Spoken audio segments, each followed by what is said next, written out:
جب پوچھا گیا حضور یہ قربانیاں کیا ہیں، فرمایا تمہارے باپ ابراہیم کی سنت ہے، اور فرمایا کہ ان کو خوش دلی سے اللہ کی راہ میں قربان کرو، قیامت کے دن یہ اپنے بالوں کے ساتھ، اپنے سینگوں کے ساتھ اور اپنے کھروں کے ساتھ آئیں گے۔ اور یہ بھی ارشاد فرمایا کہ کل پل صراط پر یہ سواریاں بن کے تمہیں پل صراط سے پار لگائیں گے۔ اور جب قربانی کے لیے کوئی شخص جانور خوش دلی کے ساتھ رضائے الہی کے حصول کے لیے ذبح کرتا ہے تو اس جانور کا خون زمین پر گرنے سے قبل یہ عمل قبول کر لیا جاتا ہے۔ اور یہ بات بھی ذہن میں رکھیے گا کہ ایام نہر یہ 3 دن جو خون بہانے کے ہیں، ان ایام میں جو سب سے زیادہ اللہ کو محبوب عمل ہے وہ راہ خدا میں خون بہانا ہے، قربانی پیش کرنا ہے۔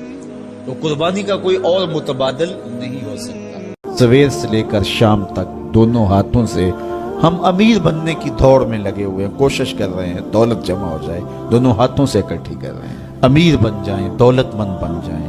خیال ہے کہ اگر دولت بہت ساری ہوگی تو سکون ملے گا، جب مل جاتی ہے دولت تو پھر سکون نہیں ملتا، کہتے ہیں کچھ اور حاصل ہو تو سکون ملے گا، ساری زندگی اس دوڑ میں گزر جاتی ہے۔ جس طرح دنیا کی دولت جمع کرنے کے لیے دوڑ لگاتے ہو، شرافتیں جمع کرنے کے لیے دوڑ لگاؤ، نجابتیں حاصل کرنے کے لیے دوڑ لگاؤ، سجدوں کی کثرت حاصل کرنے کے لیے دوڑ لگاؤ، صالح اعمال جمع کرنے کے لیے دوڑ لگاؤ۔ دیکھیے، کسی سے محبت کرنے کا سب سے بڑا داعیہ اس کا حسن ہوتا ہے، اور اگر یہی داعیہ ہے تو پھر آؤ نا حضور سے محبت کیجئے، اور ان سے کی گئی محبت بندہ نواز بھی ہے۔ ایک عشق وہ بھی ہے جو نکما کر کے رکھ دیتا ہے۔ غالب نے کہا تھا عشق نے غالب نکما کر دیا، ورنہ ہم بھی آدمی تھے کام کے۔ جس حسن کے قصیدے میں پڑھ رہا ہوں وہ حبشی بلال کو کعبے کی چھت پہ چڑھا دیتا ہے۔ اقبال یہ کس کے عشق کا فیض عام ہے، رومی فنا ہوا حبشی کو دوام۔ حدیث پاک میں آتا ہے کہ قیامت کے دن اللہ ایک شخص کو کہے گا کہ اپنا نامہ اعمال پڑھ، تو وہ نامہ اعمال پڑھنے لگ جائے گا۔ تو نامہ اعمال کے اندر چھوٹے گناہ بھی ہوں گے، بڑے گناہ بھی ہوں گے، تو اللہ سے حیا کرتے ہوئے، شرم کرتے ہوئے وہ بڑے بڑے گناہوں کو چھوڑتا جائے گا اور چھوٹے چھوٹے گناہوں کو پڑھتا رہے گا۔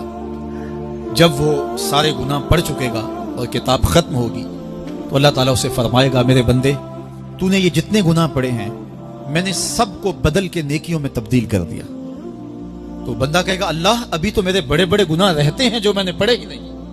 فَضَحِكَ النَّبِيُّ حَتَّى بَدَتْ أَنْيَابُهُ۔ حضور جب یہ بیان فرما رہے تھے تو حضور اتنا مسکرائے کہ صحابہ نے حضور کی داڑھیں دیکھ لی۔ تو جب کوئی بندہ اس کے حضور توبہ کرتا ہے، اللہ یہ نہیں دیکھتا اس نے گناہ کتنے کیے ہیں، یہ دیکھتا ہے بندہ آیا میری چوکھٹ پہ ہے تو اللہ اس کے پچھلے سارے گناہ معاف فرما دے۔ حضرت سلمان فارسی اور حضرت ابو عثمان سفر پہ جا رہے تھے، پت جھڑ کا موسم تھا، ایک درخت آیا جس کے پتے زرد ہو گئے تھے۔ حضرت سلمان فارسی نے شاخ پکڑی اور جھٹکا دیا، سارے پتے گر گئے۔ تو کہا، ابو عثمان تو نے مجھے پوچھا نہیں کہ یہ میں نے کیوں کیا ہے؟ حضرت ابو عثمان نے کہا، میں نے نہیں پوچھا، آپ بتائیں آپ نے ایسا کیوں کیا ہے؟ تو حضرت سلمان فارسی کہنے لگے، ایک دن میں رسول اللہ کے ساتھ تھا، سفر پہ تھا، ایسے ہی ایک درخت آیا جس کے پتے زرد ہو چکے تھے، حضور نے شاخ پکڑی، جنبش دی، جھٹکا دیا، پتے گر گئے۔ حضور نے مجھے دیکھا اور کہا، اے سلمان تو نے مجھے پوچھا نہیں کہ میں نے ایسا کیوں کیا؟ تو میں نے کہا، بندہ نواز آپ بتا دیں آپ نے ایسا کیوں فرمایا؟ فرمایا، سلمان جس طرح میں نے اس شاخ کو جنبش دی اور اس پر کوئی بھی پتا نہیں رہا، سارے گر گئے، جب بندہ نماز کے لیے کھڑا ہو جاتا ہے بدن کے سارے گناہ جڑ جاتے ہیں۔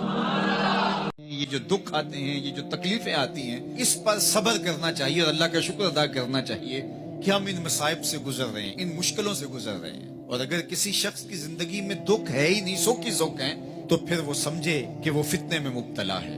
اس لیے زندگی کے اندر یہ آنے والی تکلیفیں، زندگی میں ملنے والے دکھ، اذیتیں، یہ اللہ تعالیٰ کی طرف سے ہمارے اوپر ایک انعام ہے، اور اللہ تعالیٰ جل شانہ اس کے بدلے میں ہمیں آخرت میں صلہ عطا فرمانے والا ہے۔ تو یہ مختصر زندگی اللہ کی یاد میں، اس کے ذکر میں، اس کی محبت میں، اس کے پیار میں بسر کیجیے۔ روزے کے مقصد کو سمجھیے گا۔